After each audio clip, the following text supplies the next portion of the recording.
Hello मित्रांनो, तुमच्या Marathi Dick चॅनलवर स्वागत आहे। मी तुम्हाला मराठी डिक चॅनलवर रोज नवीन इंग्रजी शब्द शिकवणार। तर चला समय नष्ट न करता आजच्या व्हिडिओमध्ये शिकूया इंग्रजी शब्द। वर्टिब्रेट। वर्टिब्रेटचा मराठीत अर्थ पृष्ठवंशीय।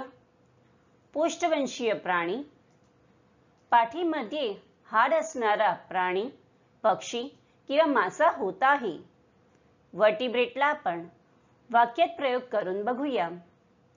पहिला वाक्य आहे, mosquitoes will feed on any vertebrate blood. दुसरा वाक्य आहे, a dog is a vertebrate animal. तिसरा वाक्य आहे, fish make up the largest group of vertebrates. चौथा वाक्य आहे, टॅडपोल्स आर एक्वेटिक वर्टिब्रेट्स। फ्रेंड्स, व्हिडिओला लाईक, शेअर आणि कमेंट करायला विसरू नका आणि चॅनलला सबस्क्राइब करा। Thank you.